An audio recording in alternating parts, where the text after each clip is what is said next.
The glass shattered before anyone understood what had happened, the sound slicing through the low hum of laughter and clinking bottles like a scream. A tray tilted, a milkshake arced through the air, and a young waitress staggered sideways, eyes wide, breath caught in her throat. For a heartbeat, the whole bar hovered between noise and silence, between cruelty and consequence, and nobody yet knew which way it would fall. If you believe in kindness, second chances, and everyday people doing extraordinary things, take a second right now to like this video, leave a comment, share it with someone who needs hope, and subscribe to Everyday Heroes. Stories like this matter, and so do you. Her name was Sarah, and she had learned to move through crowded rooms like water around rocks. The bar was a neighborhood place, old wood, scuffed floors, neon signs that buzzed softly even when the music was loud. Sarah wore her uniform like armor, pressed and clean, hair pinned back because it had to be. She worked double shifts because rent did not wait and neither did the bills taped to her fridge. On good nights, she floated, balancing plates and smiles, collecting small kindnesses like tips and thank yous. On bad nights, she endured. She had learned that endurance could look like strength when you needed it to. That night started ordinary. A weekend crowd, a game on the screens, the smell of fried food and spilled beer. Sarah weaved between tables, careful not to bump elbows or chairs, careful not to be seen as clumsy, careful not to be noticed in the wrong way. When a group at the back grew louder, she adjusted her path. When laughter turned sharp, she told herself it wasn't about her.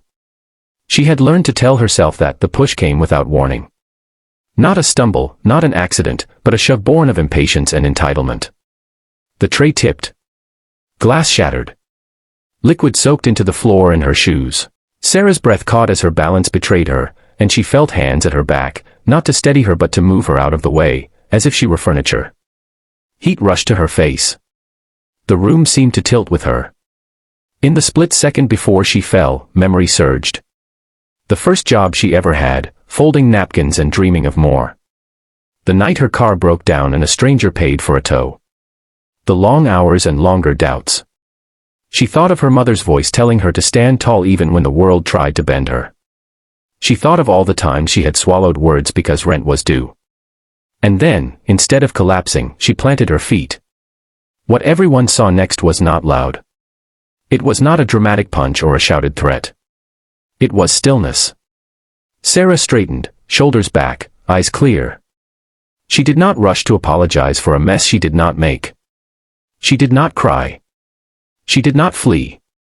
She simply stood, steady in the center of the chaos, breathing as if the room belonged to her. The bar quieted the way a storm does when it reaches the eye. Conversations faltered. A few people leaned forward. Others looked away, suddenly uncomfortable with their own laughter from moments before. Sarah knelt, not in defeat, but with purpose, gathering broken glass carefully so no one else would be hurt. Each piece clinked softly as she placed it aside. Her hands shook at first, then steadied. Someone reached to help, then another.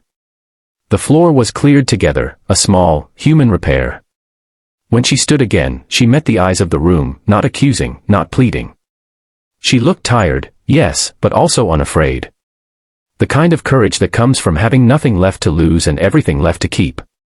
The manager emerged, face pale, understanding the gravity of what had happened. Security moved, measured and calm. The group at the back shrank into themselves, bravado evaporating under the weight of attention. What froze the bar was not punishment. It was recognition. People recognized themselves in her, working, trying, carrying more than anyone saw.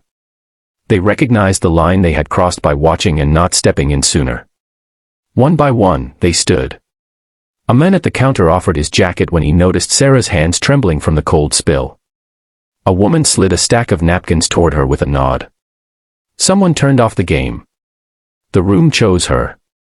Sarah retreated to the back for a moment, heart pounding, tears threatening but held at bay. She pressed her palms together and breathed. In the mirror, she saw a woman who had been pushed and did not disappear. She saw a waitress, yes, but also a person worthy of respect. When she returned to the floor, the room shifted to meet her. Orders were polite. Eyes were kind. Tips were generous, not out of pity, but out of solidarity. As the night wore on, the story traveled table to table, changing as stories do, but the core remained the same. A line had been crossed. A person had stood her ground. The room had answered. By closing time, the bar felt different, like a place that had learned something important about itself. Sarah finished her shift exhausted in a way that reached her bones. She counted her tips with shaking fingers, stunned by the numbers. More than money, she carried something heavier and brighter home with her: proof. Proof that dignity could ripple outward. Proof that strangers could become allies. Proof that silence could be broken without a single shout. Walking into the cool night, she felt the air on her face and let herself cry then, quietly, the kind of tears that wash something clean. She thought about tomorrow, about other rooms and other risks, and she felt ready in a new way. Not invincible. Human. Seen. If this story touched your heart, please take a moment to like the video, share it with someone who believes in decency, and subscribe to Everyday Heroes. Your support helps these stories reach the people who need them most. Before we end, please comment below with one small act of kindness you've witnessed or offered. Your words might be the courage someone else is waiting for. The bar reopened the next day, glasses replaced, floors clean, a quiet understanding humming beneath the neon. Sarah showed up again, uniform pressed, hair pinned back. She moved through the room like water, yes, but now she knew the rocks could move too. And somewhere between the clink of glasses and the low murmur of conversation, an everyday hero had been revealed, not by what she did, but by who she refused to stop being.